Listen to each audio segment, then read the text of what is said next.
What's up, everybody? My kind of like my lesson today with the Holy Spirit is kind of telling me to tell you guys is about the valley of decision. And I can kind of explain what my experience has been in the valley of decision because I've kind of been going through it recently. And I love how the Holy Spirit works. I've been reading in Joel, and I think it was the end of the book of Joel, and I just got finished reading about the valley of decision when I was reading with my boys before bed, and I just kind of ended reading there, and I've kind of moved on from the chapter, but it ended up being, like I heard the pastor talk about it recently read about it. It's like, what's the Holy Spirit trying to tell me? Like, I'm getting messages from a couple different people and places kind of saying the same thing. So I think what the Holy Spirit is trying to tell me is I've been in the valley of decision. I've kind of been in this low point where I've had to make a choice. It's an uncomfortable place. It's a hot place. It's not an easy place to be in, but the Lord is kind of putting us there for us to make a choice, for us to pick. What do we want to do going forward? Are we going to follow Him? Are we going to do what He's asking us to do? Are we going to follow our own desires and go off and do our own thing, climb our own mountain? Or is He going to direct our steps to where He wants us to go? And recently I've had to make some tough decisions, and the Lord has helped me with that. The Lord has given me peace with those decisions, and He's kind of helped to rally my family around me, and it's felt awesome. And like some of that burden has like come off of me a little bit that was on me. Some of the discomfort that was on me, some of the stress that was on me has kind of come off, but I know that I still have a decision to make.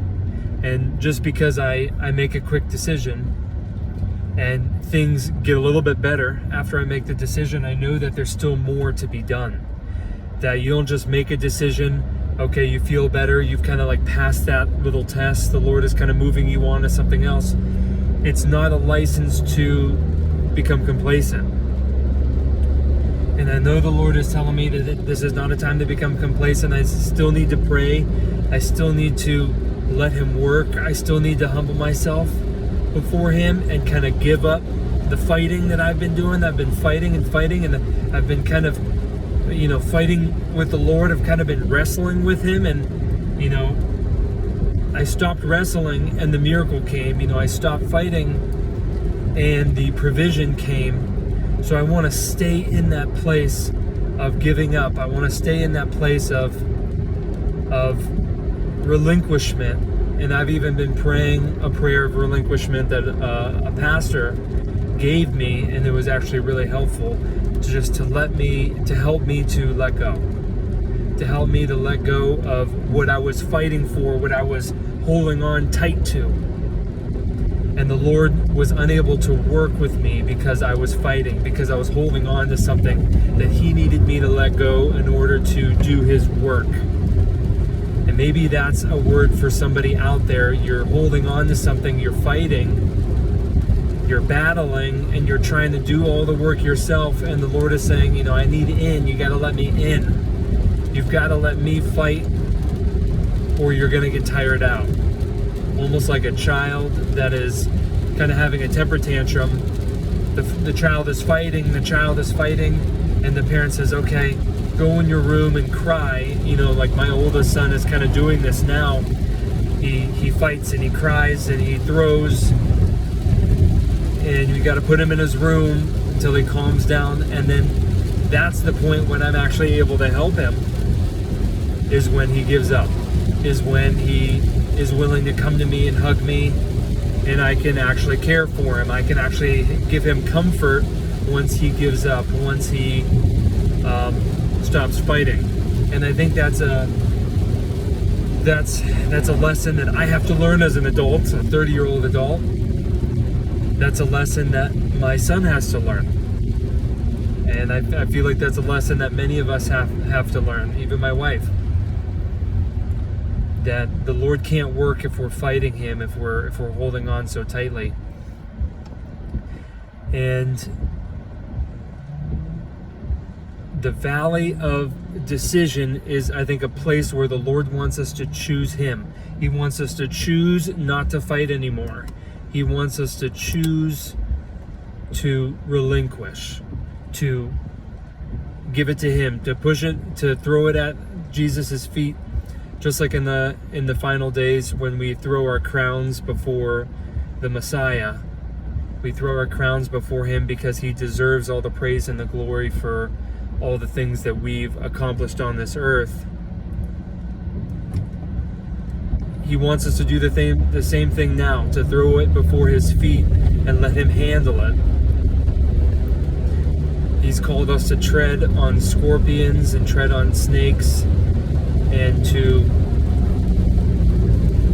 conquer these things. And if we throw it at his feet, Jesus can tread on it. He can step on it. He can tread on these demonic forces. He can tread on the physical and the spiritual enemies that we have.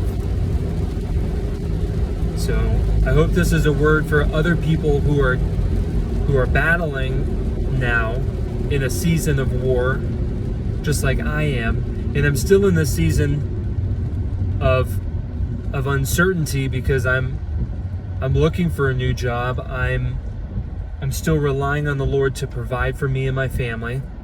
And that's tough for my wife. It's tough for me too, but I know that the Lord's going to provide. He always provides. And I know he's going to provide, and I'm going to do my part. I'm going to apply. I'm going to, put myself out there and look for work because I want to work. I don't want to just sit at home. I can't sit at home. The Lord needs me to work. The Lord needs me to do what he's equipped me to do. And part of that is praying. Part of that is, preaching online and helping people who need help, who need to hear this word of encouragement, who are also in the valley with me. But I guess to kind of sum this all up, for those of us that are in the valley of decision, just like Israel was in the valley of decision, they needed to either choose their idols, to choose to hold on to their idols and their pagan ways that they had absorbed from the people around them, or they needed to choose the God of Israel, my God, who said that he will be merciful to him. He's rich in mercy. He's slow to anger. He said that he would take back the Jewish people. They just need to turn to him and he'd take them back. So maybe what we need to do in the valley of decision is to turn back to Adonai and we will be met with mercy. Turn back to Adonai and we will be met with grace. Turn back to Adonai and we can have the oil of gladness and joy, because I want that oil. I want gladness. I want joy in this time of uncertainty. And I know only the Lord can supply me with that oil, with the cloak of gladness. I know only he can put it on me, and I can wear it, and I can take it with me wherever I go. And I want to take it with me. I want to take the gladness and the joy with me from job to job. I want to take it with me when I come home. I want to take it with me when I go to work, when I go to church, and when I'm with family, and when I'm alone. I want to take that cloak of gladness with me. So continue to pray. I want to encourage people to give up the fight that you're fighting and allow Jesus to take over and win the battle for you. So God bless. Have a good weekend, everybody. Love you. Bye.